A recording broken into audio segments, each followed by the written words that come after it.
Olá pessoal, seja bem-vindo a mais um episódio do Pod Doutor. E nesse episódio especial nós vamos falar sobre coluna. Para isso trouxemos um especialista, Dr. Pablo Barros. Dr. Pablo, seja bem-vindo.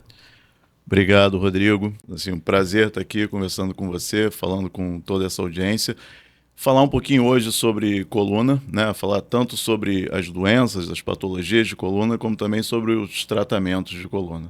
Olha, eu posso dizer aqui, para todos aqui confessar, o Dr. Pablo é um amigo, e que se fosse um álbum de figurinha, ele é aquela figurinha difícil de arrumar. Então, assim, uma coisa rara, já começo falando aqui esse podcast, foi que coisa difícil era para trazer esse homem aqui, essa figurinha. E olha, com certeza eu poderia dizer assim, ó, nesse álbum que eu consegui essa figurinha, uma figurinha rara.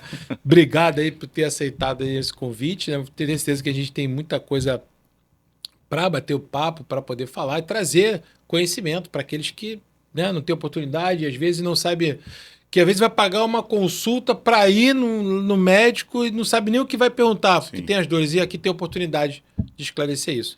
Topar bom falar falando de coluna, né? Antes de entrar nesse assunto, fala um pouquinho, né, da sua história. Tá. Perfeito, Rodrigo. Bom, formei aqui no Rio de Janeiro, na Universidade Federal do Rio de Janeiro. Saindo da faculdade, servi como temporário do Exército durante um ano.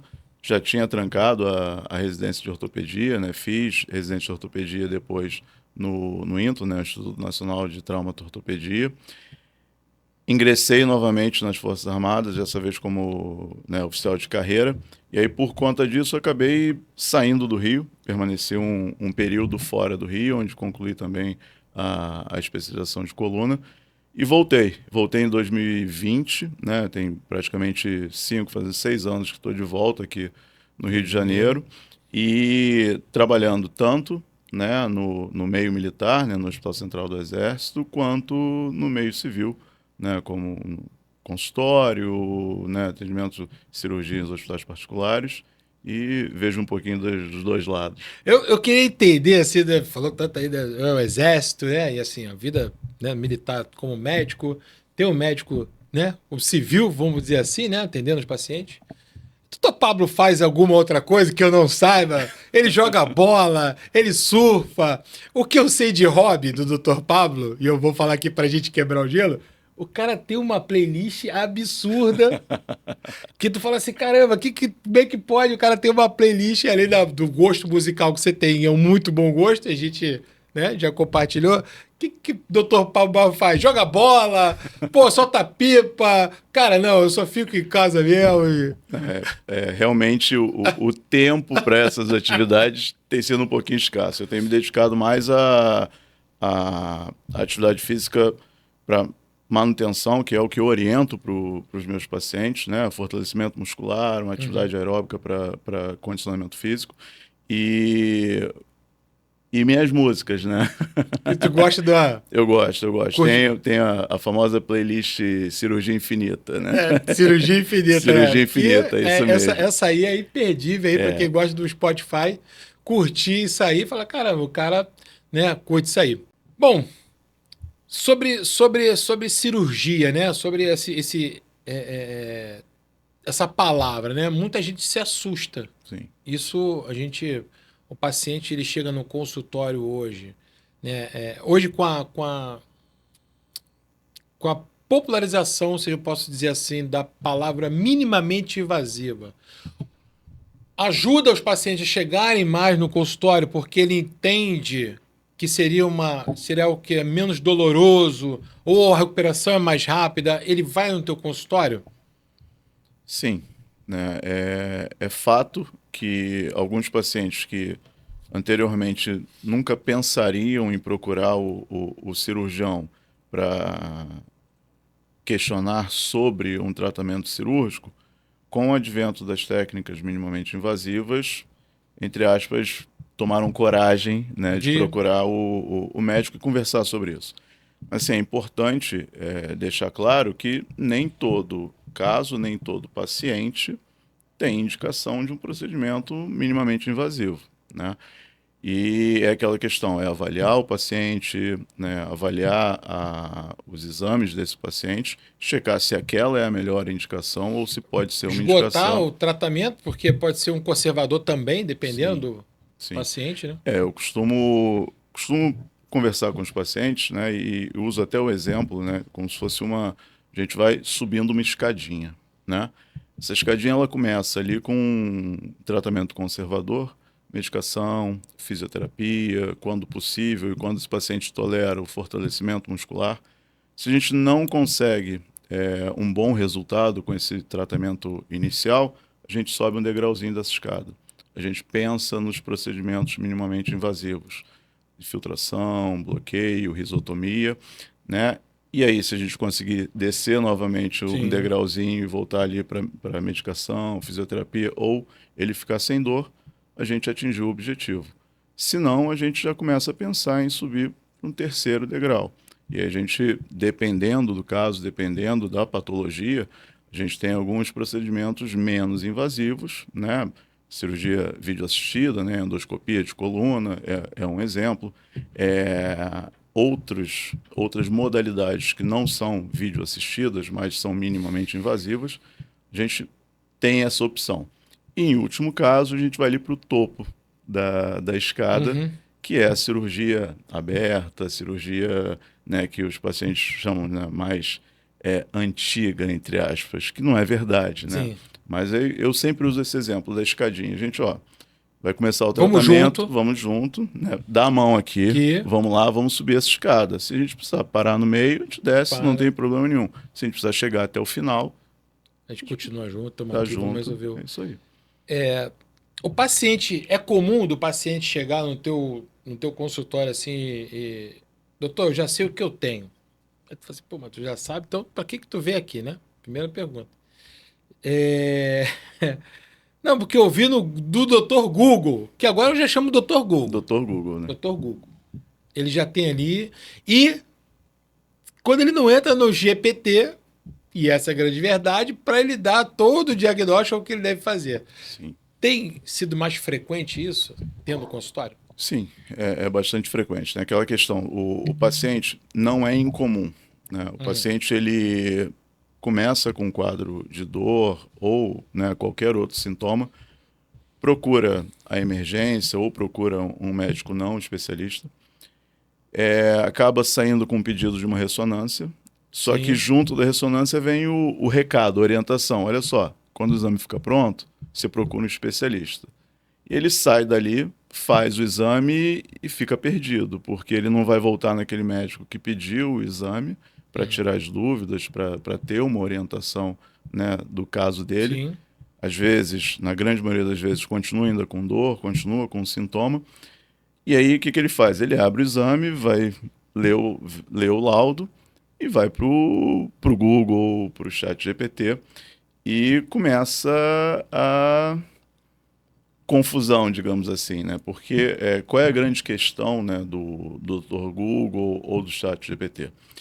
Você vai inserir ali as informações, ele vai trazer o que ele tem no banco de Sim. dados dele sobre aquele termo, no caso, Uhum. né? E vai mostrar todas as possibilidades daquilo ali. E não necessariamente aquela alteração que está no resultado do exame, no laudo daquele paciente, é o que está causando dor nele, é o que chama mais atenção naquele Só exame. o presencial, ali, só o teu exame físico, o teu exame É, ali, é que vai dizer, na é o que eu verdade, falo. Chat GPT, Google, ele não cara, põe a mão no paciente. não Ele tem. não examina o paciente, né?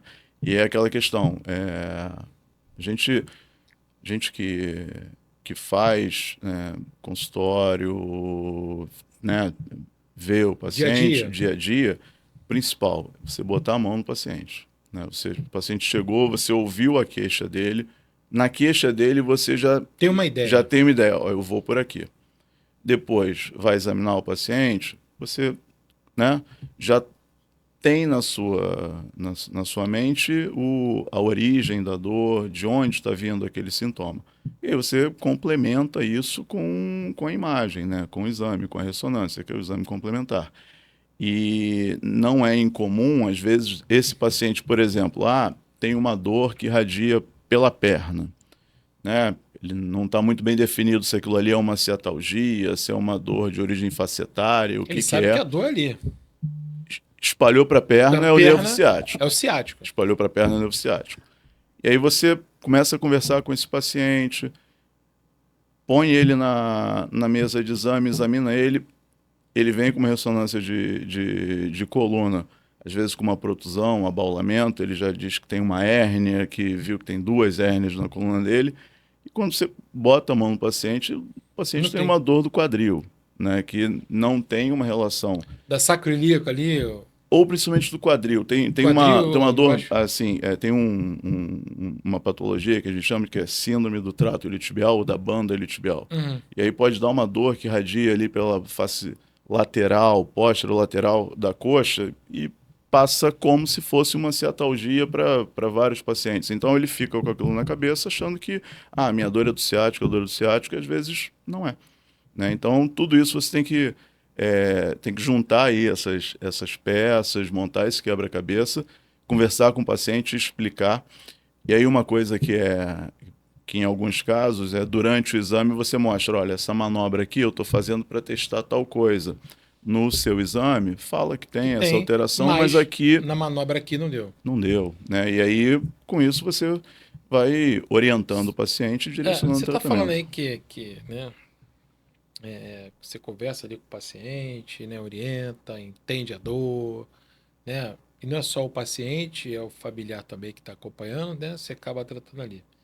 Então, pode dizer que você não é só ortopedista, tem também a questão da parte do psicólogo, que tem que tratar essa. É. Porque assim, a gente está falando de um conjunto, E não né? só isso, Rodrigo, a gente está falando de um paciente que muitas vezes é um paciente que sofre de dor crônica. E essa dor, ela Exatamente. mexe com o camarada assim É. absurdamente. E aí Né? a gente tem que sempre prestar atenção nisso, tentar entender há quanto tempo esse paciente tem dor, né? Como é essa dor, o que ele já fez, o quanto ele caminhou para chegar até ali e a gente conseguir, de alguma maneira, aliviar essa dor. Certo.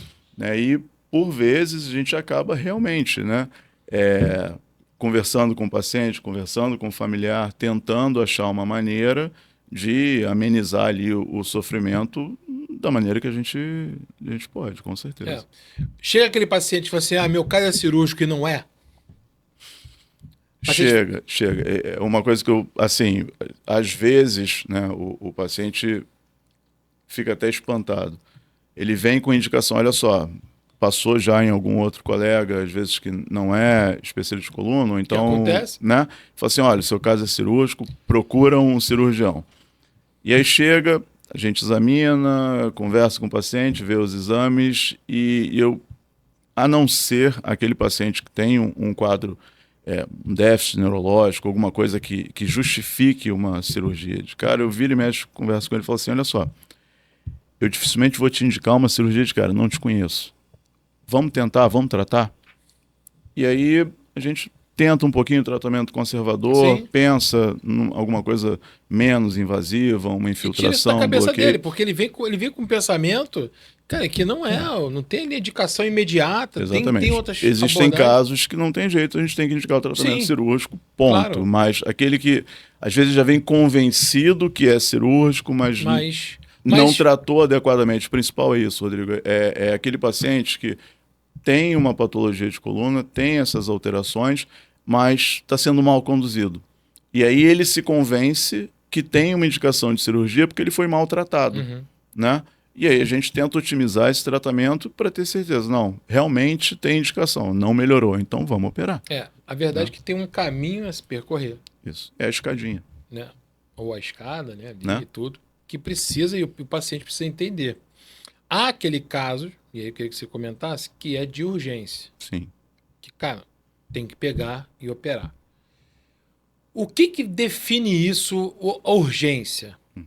Quais são, eu queria que você, né, enumerasse isso aí, ou colocasse aí os pontos que fala assim, olha, isso aqui o paciente tem isso, isso e isso aqui configura uma urgência. Porque ele chega às vezes no consultório com essas déficit neurológico, aí você vai falando aí as situações que tem, Porque eu acho que é importante nesse momento para que o público ele olhe e fale assim, caramba, eu tenho isso. Sim. Minha fulano tá tendo isso. Porque às vezes ele tem já os sintomas, acha que é só dor na coluna, mas é causado, e ele não sabe que é causado pela coluna. Você Uhum. pode falar pra gente, nesse caso de emergência, assim, esse caso aqui não tem como subir escada, a gente já tem que ir direto Sim. para operar.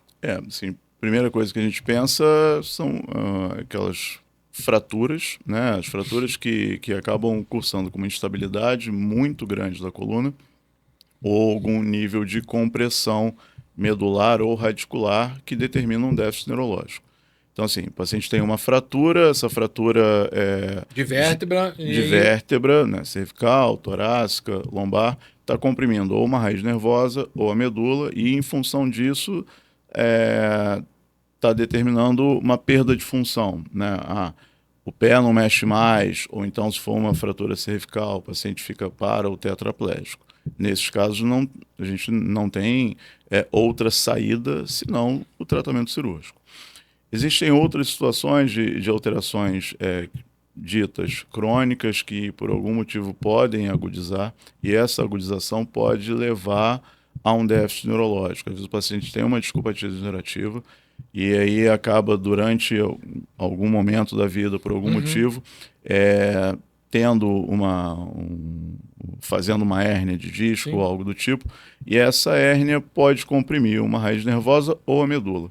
E aí, quando a gente tem essa compressão e o paciente cursa ou com déficit neurológico ou algo que a gente chama de uma síndrome de cauda-equina, que é a compressão ali do finalzinho da medula, que aí acaba afetando a sensibilidade das pernas, o controle, né, dos esfíncteres, né, Esse controle do esfíncter é ali no controle o xixi, por exemplo. Exatamente, exatamente. O A paciente pessoa. às vezes acaba evoluindo com uma bexiga neurogênica e incontinência fecal, por exemplo. Né? Nesses casos, mesmo às vezes o paciente não tem dor, não tem tanta dor lombar, não tem uma ciatalgia, mas ele tem outros sinais ali Que que, né, mostram para a gente que é um caso, né, de urgência. Né? Tem, às vezes, perda de força associada à alteração de sensibilidade e alteração de controle dos esfíncteres. Também é outro Então, é algo motivo. que a gente tem que ter atenção dentro de casa, né, com os familiares, de alguns sintomas desses, com o pé Uhum. caído, muita cãibra também, né, causa, né? E às vezes nas compressões mais altas, alteração de coordenação. Né? O paciente, às vezes, com uma compressão torácica ou cervical, ele apresenta uma perda de força de membros inferiores, mas uma perda de força com um predomínio mais proximal, ou seja, coxa. Então não chama tanto atenção o Aham. pé caído, mas às vezes tem uma dificuldade para subir uma escada, né, para manter o equilíbrio. Também é uma outra alteração. A gente está falando mais da parte, né, inferior, mas no superior eu já vi casos de, que acabou que o cara operou, que ele não, ele tinha um tipo, não sei se eu vou usar a palavra certa, se são uns espasmos, alguma coisa assim, do braço de dar uma coisa, por quê? Porque dava um choque, alguma coisa, e era costa da cervical, ele não tinha força para poder, tivesse que pentear um cabelo, fazer uma Uhum. barba, mas também tinha alguns reflexos, ou algo desse tipo assim, pelo que eu me lembro, se não era causada dessa compressão, né? Às vezes a compressão, principalmente compressão medular, ela pode alterar um pouquinho os reflexos, né? Principalmente com a compressão cervical, Uhum, altera os reflexos, né? Pode causar um quadro de hiperreflexia, né? Porque assim, uma das funções ali da, da medula, né? Dos tratos da medula, é controlar o arco reflexo.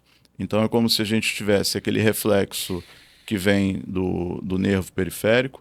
Esse reflexo ele é modulado pela medula. Se você tem uma uhum. compressão medular, você atrapalha essa modulação. Então você perde a inibição da medula sobre o arco reflexo. E aí o reflexo fica exacerbado.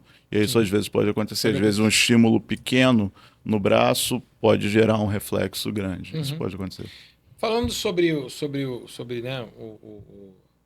gente estava falando sobre o exército, né? Você é médico do exército, né? Enfim, lá também acaba também cuidando ali da coluna e tudo, e os pacientes.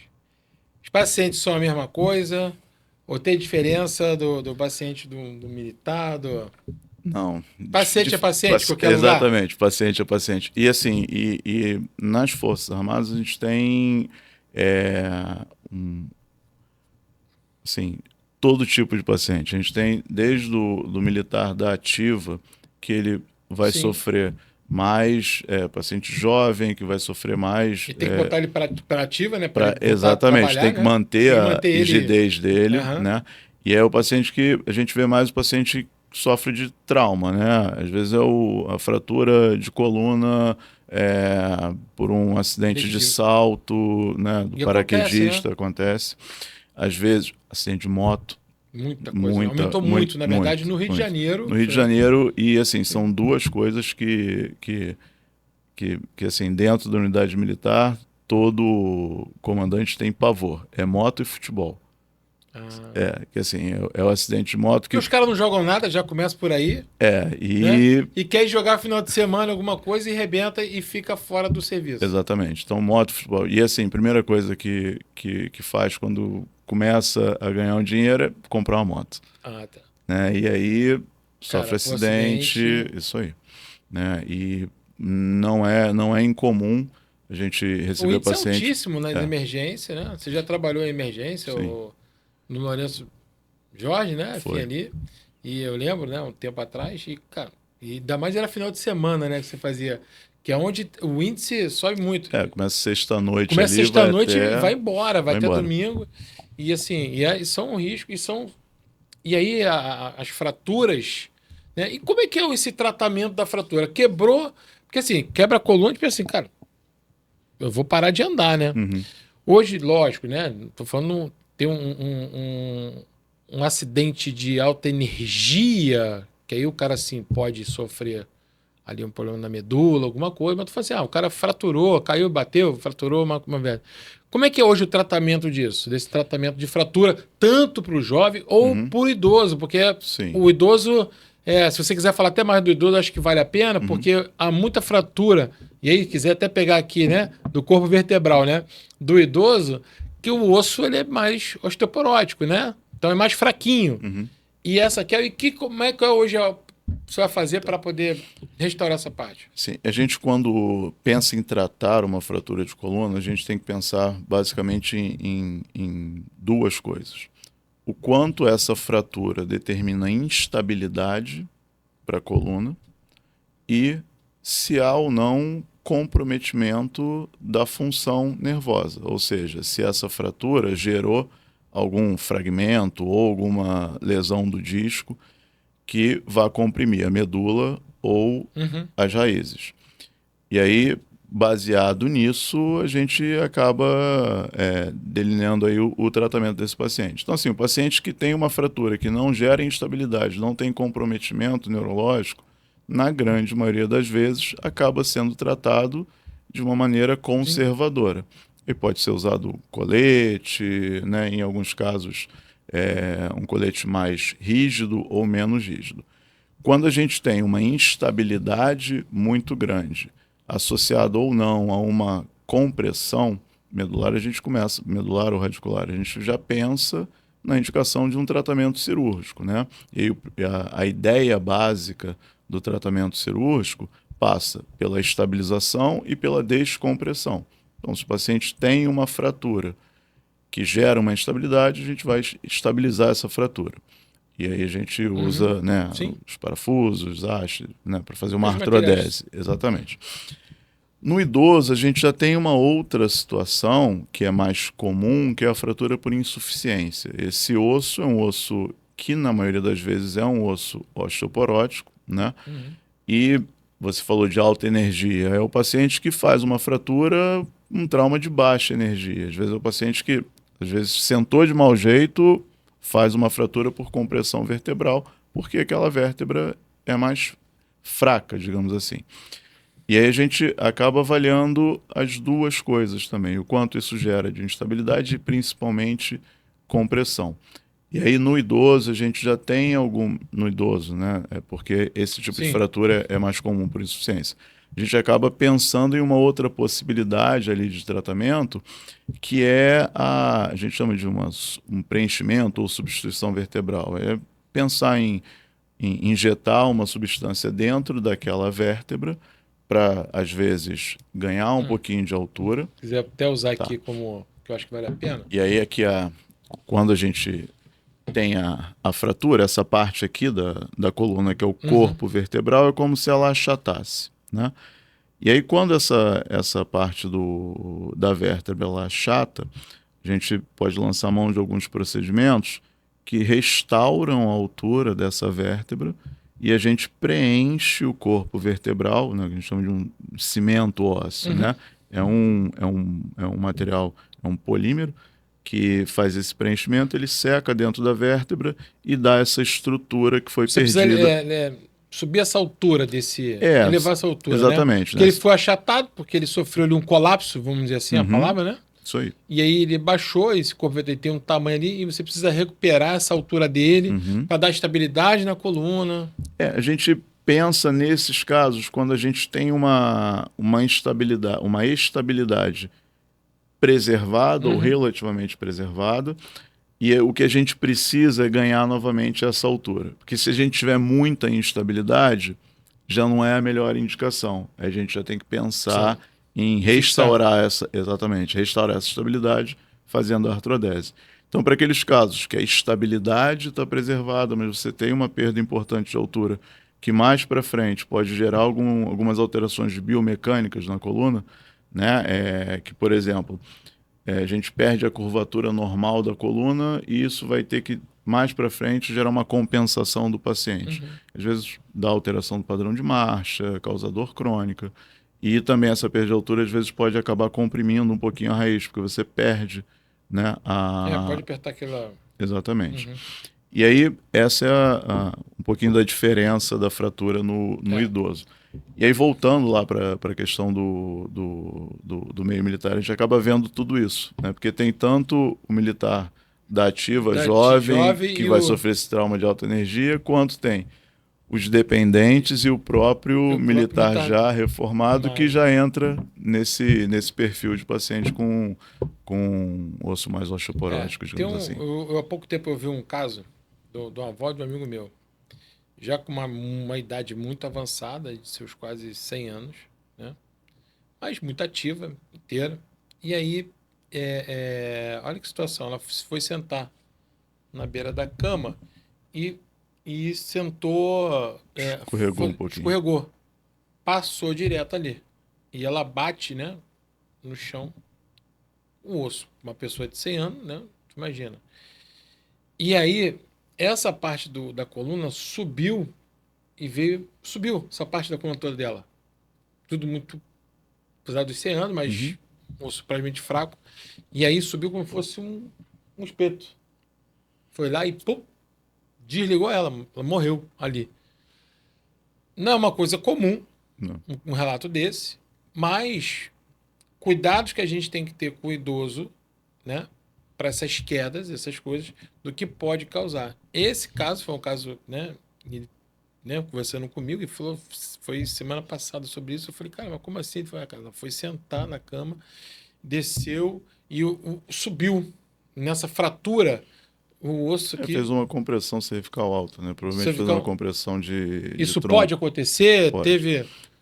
Não é comum. Não é né? comum, mas acontece. E aí desligou ela e ali ela Sim. morreu. Foi uma coisa assim. Porque o iniciozinho da coluna cervical, você ainda tem parte que não é nem medula ainda faz parte do sistema nervoso central, do encéfalo, do tronco cefálico.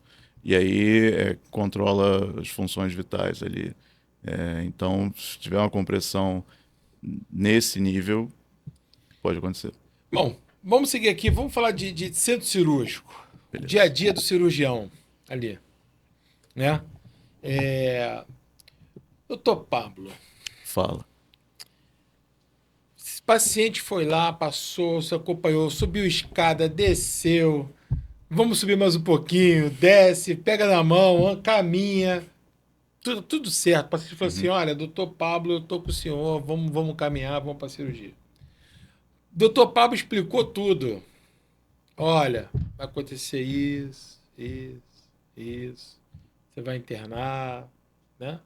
Te vai operar, você vai ficar aí dependendo do procedimento, né? Se é uma endoscopia, você vai embora no mesmo dia, dependendo da hora, ou no dia seguinte, e tudo. O paciente esquece? Esquece, Rodrigo. Esquece. Não, não adianta. É assim. Por isso que não é só essa conversa com o paciente. Tem essa orientação que a gente passa para o paciente na consulta. Antes do procedimento, a equipe tem que fazer contato com esse paciente para reforçar essas orientações e aí orientar direitinho o paciente. E internou, tem que fazer esse acompanhamento. Tem que ter alguém, não digo cuidando, mas acompanhando esse paciente, porque assim, o paciente está fragilizado por conta da doença, da patologia dele. Às vezes com dor, às vezes usando assim, uma série de medicações Que acabam, né, atrapalhando ele um pouquinho. esquece até qual é a cirurgia que ele vai fazer, né? Doutor, mas qual é a Exatamente. cirurgia que eu vou fazer? Pô, mas como assim? A gente conversou 40 minutos no Eu vou consultório. corrigir a sua escoliose, que é do idoso, eu vou corrigir. Eu vou fazer isso. Você fez o risco cirúrgico. Já expliquei tem para um protocolo, algo para ser feito assim, algum manual, um protocolo, ou a equipe está toda ali sabendo e aí passa para esse paciente? A questão é essa. Por quê? Nesse momento de fragilidade, a gente, né, e pela empatia, tá ali sabendo tudo, porque não é só o paciente, é a família também. Porque tem que ter toda essa preparação. Então, essa conversa, ela, além do consultório, ela se estende até o dia do procedimento ali, da cirurgia? Sim. É a questão dessa conversa do consultório. E assim, a gente alinha algumas coisas nessa conversa. Eu faço questão de tentar passar para esse paciente o tamanho da cirurgia que ele vai ser submetido. Olha só, a sua cirurgia, a ideia é você ter alta no mesmo dia, ter alta no dia seguinte. Não, no seu caso, já aviso. A gente vai ter aí pelo menos 2, 3 dias de internação no CTI, depois você vai para o quarto e vamos pensar em 1 semana, 10 dias internado. Se tudo correr bem. Pode ter alguma coisa no meio do caminho. Você está falando cirurgia de alta complexidade, exatamente, né? Exatamente. E aí, nesses casos, eu gosto de explicar isso direitinho. Porque de duas uma, ou o paciente fica achando que vai fazer algo rápido e vai embora no dia seguinte. vai embora no dia seguinte e fica 1 semana no hospital, ou já passou, às vezes, até algum colega que não deu essa orientação para ele. Essa dimensão a dimensão do que vai ser feito. Então, assim, e todos os pacientes, tanto esse paciente do procedimento, né, day clinic, vai lá, faz um procedimento minimamente invasivo e vai para casa, quanto aquele que vai permanecer um tempo maior no hospital, ele tem que ser acompanhado, né? Sair ele do consultório, ter todas essas orientações. Antes da internação, conversar com a equipe de anestesia, conversar com o restante da equipe cirúrgica para alinhar tudo que é necessário. No dia da internação, saber, né, o que ele precisa fazer para internar. Depois que ele internou realmente, ter a orientação, olha, o seu procedimento vai ser em tal horário, a gente teve um problema com o centro cirúrgico, vai atrasar, vamos reorganizar isso aqui durante a internação e no pós. E uma coisa que às vezes ajuda é até você padronizar um pouquinho essas informações, né? Montar ali uma cartilha, essa aqui é a cartilha do paciente que vai passar por um procedimento minimamente invasivo. Esse aqui, cada um tem um protocolo, né, para ser seguido, né? Isso aí. Vamos seguir aqui para um mitos e verdade? Aí eu vou falar aqui, você vai falar assim, é mito ou verdade, e você dá uma palavrinha ali a respeito disso. Não precisa não estender muito, é mais para a gente ter aí uma resposta mais breve e tudo ali, tá? E vamos falar sobre endoscopia, tá? Endoscopia é só para casos simples? Mito ou verdade? Mito, Rodrigo, mito. A gente tem a opção de tratamento para essas patologias, digamos assim, mais simples, né, que seriam uma extrusão discal, sem o déficit neurológico, e até mesmo para os casos mais complexos, né, de uma estenose de canal, ou até mesmo pensar numa artrodese vídeo assistida. Boa. Cirurgia de endoscopia é sempre um corte grande? Mito. Né? Na maioria das vezes, a gente consegue realizar o procedimento com uma ou, dependendo da situação, 2 incisões, que vão ali de 1,5 centímetro a 2 centímetros cada uma delas. Bom, se eu fizer endoscopia, nunca mais posso treinar ou trabalhar pesado? Mito. Você mantendo a estabilidade da coluna, se for uma patologia que não comprometa essa instabilidade, não tem uma estenose grande, você trata ali a compressão, a extrusão discal e libera esse paciente para atividade física. Boa. E rápido. E rápido, né? E rápido. Hérnia operada volta sempre? Existe uma máxima na medicina, que não existe nem sempre nem nunca. Então, assim, volta sempre é mito, mas pode voltar. Boa. Sobre hoje, tem 2 tipos hoje de cirurgia endoscópica, né? Que é a biportal e a tradicional. A biportal é o mesmo que a endoscopia tradicional?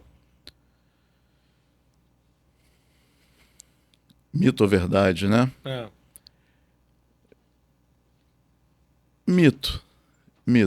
São abordagens diferentes. São técnicas, né? Técnicas diferentes. Técnicas diferentes. Com o mesmo objetivo, mas... Sim. Bom.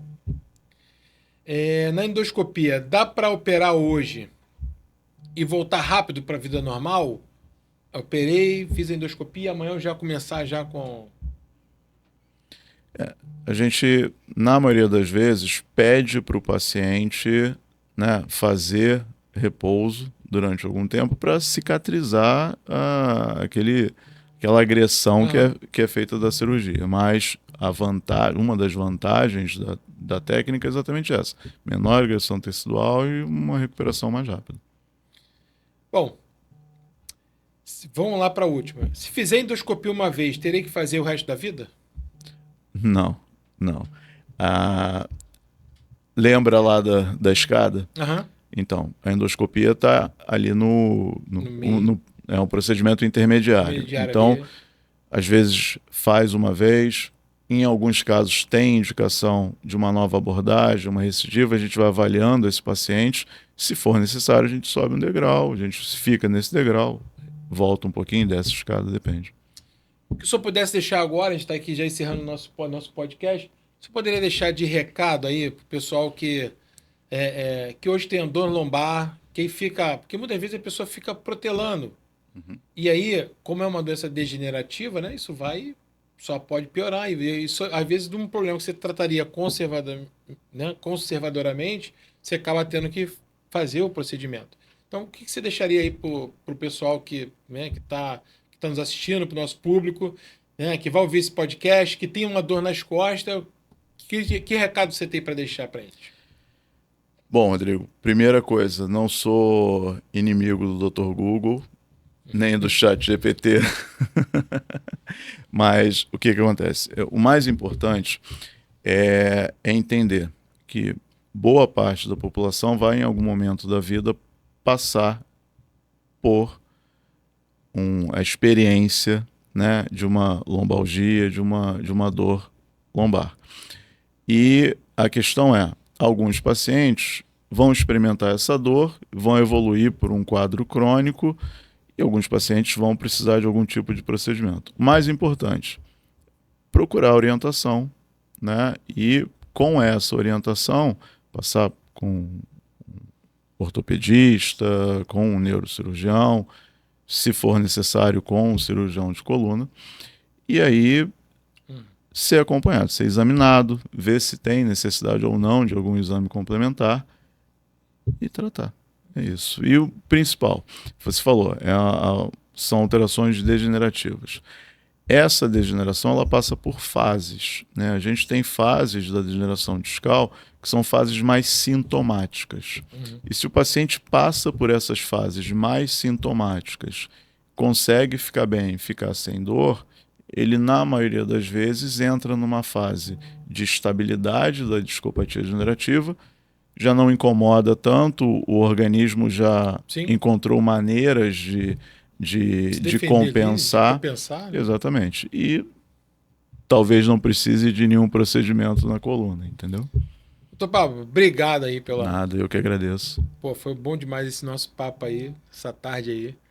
Que Maravilha. olha, essa raridade de te encontrar aqui. Espero que a gente tenha outras oportunidades para trocar outros papos, outro assunto, falar de escoliose, que eu acho que é um outro assunto Perfeito. também bem bacana para a gente estar falando. A gente acabou que não entrou, mas te agradecer aí Isso aí. e vamos marcar aí para a gente falar aí sobre deformidade, sobre escoliose, que é grande dúvida aí de muitos pais que não percebem, né? E eu acho que já deixar aqui, já Já estou deixa deixando. o gancho, Tô deixa o deixando link. aqui já um gancho aqui, que no Isso aí. próximo papo aí a gente falar de escoliose. Muito obrigado aí. Perfeito.